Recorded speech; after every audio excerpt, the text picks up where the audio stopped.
The best part of the deferred sales trust is you get a new depreciation schedule on that LLC, which is really, really important, versus the 1031 that has the old depreciation schedule. Okay, so we call this having a tax flow mindset and not just a cash flow mindset.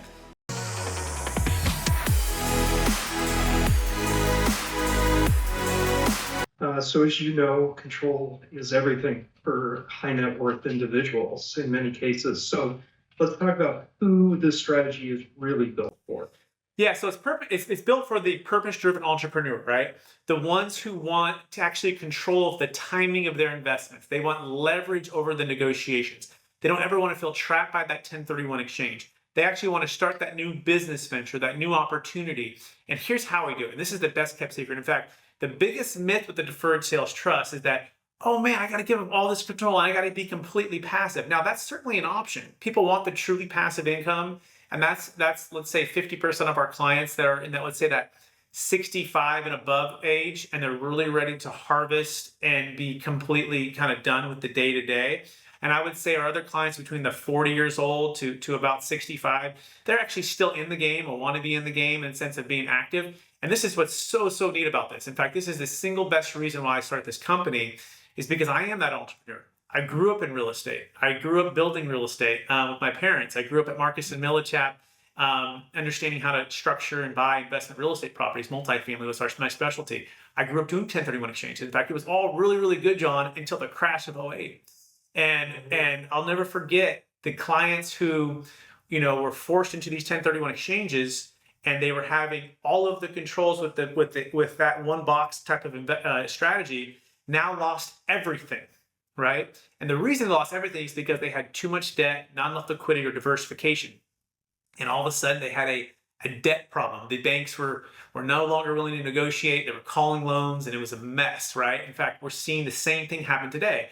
People overpaid for properties about 2.5 years ago. Interest rates have expired in the sense of the fixed part of it. Now they've adjusted to double the rate and the debt is sinking the ship, right? And the biggest culprit of that is the enemy of this, and which is what your broker doesn't want you to know. They want to keep you in this 1031 exchange. Now, do they really want to do that? Well, they don't know anything else. A lot of them don't know anything else. Or some of them don't even want to know. Or the exchange companies don't want you to know about this. And so here's what we do with the deferred sales trust. And I'll kind of move to the real estate opportunity now to give you an idea for this. Okay. So we had a client. In fact, they've done 6 exits with us now, but they're a multifamily syndication expert, and they have over 3,000 multifamily units. And talk about someone who wants to continue to build their wealth by themselves. Well, why would they use the deferred sales trust? Well, here's why. In fact, his name is David. You can hear his whole story on my YouTube channel. So David was selling these multifamily properties, and the first one we sold was about a $20 million deal in Las Vegas. And they had massive gains on it, but what they were finding was they were not doing 1031 exchanges for a number of reasons. A lot of it because some other investors just wanted to get some of their money back, and it was kind of just complicated. So every syndication, they would just pay tax and pay tax, pay tax. And so they said, you know what, Brett, can we just take our GP position and can we move into the deferred sales trust? So David and his business partner, Jordan, we set up trust for each of them, and each of their GP positions went into the trust. And they went on to do this, Jordan 5 times, David 6 times, across $120 million of multifamily properties. Here's the key. They said, Brett, I want to make sure that we can go back into our own deals. Can we do that? Yes. Can we go back into a real estate fund? Yes. Can we go into a lending? Yes. Can we go into money market accounts? Yes. Most of these guys are not really big stock market guys. But can we do that? Yes. You can do all of those things. In fact, you can joint venture partner with the trust. This is so key, David, right? And this is what they did. They joint venture partner with the trust. And the trust put up the money and they went right back into their syndication deal, right? And this is the best part of the deferred sales trust, is you get a new depreciation schedule on that LLC, which is really important, versus the 1031 that has the old depreciation schedule, okay? So we call this having a tax flow mindset and not just a cash flow mindset. And the mistake is thinking that the 1031 exchange is your end-all be-all. And it's not, because you have an old depreciation schedule. The second part of it is the market started to shift, right? And so they were dollar cost averaging with the investments, and they weren't also overly putting all of the investments all in one place. They kept some liquidity.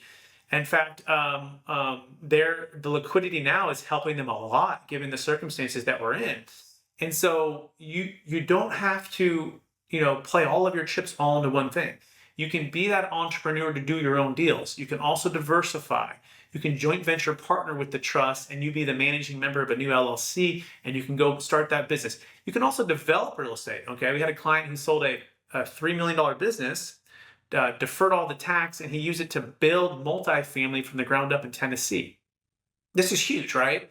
And an old 1031, first of all, you cannot 1031 a business. Second of all, even if you could 1031 a business, you can't put it into unlike kind real estate, right? In this scenario, that's out the window. With the DST, we can defer the tax on the sale of the business, joint venture partner with the trust, and then build the real estate from the ground up. And the last one I'll leave with you is the Bitcoin, right? I promised, okay? Client bought Bitcoin for $50,000 and it went to $50 million, okay? So she worked for Google, used to, okay? Saw Bitcoin at an early adoption and just started to pour money into it, okay? Obviously it went to the moon for her. And at 54,000 a coin, we exited 5 of that 50 million and we deferred about 1.85 million of tax, okay?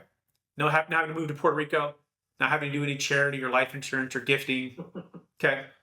Now she's in a deferral state. Now watch this, John. The 54,000 goes up to about 68,000, okay? And then what happens? It crashes down to about 15,000. So that 5 million that we exited at 54,000 was really key because it was used to start a online Khan Academy, like Khan Academy type of thing, right? Where she's educating youth, something she's very passionate about. I gave her freedom to pursue her dreams to make a difference for the people that she felt called to serve. Fast forward, Bitcoin's about 90,000 a coin or 85 right now. She held on to all of that other 45 million, or, it dropped all the way probably to like, 15 million.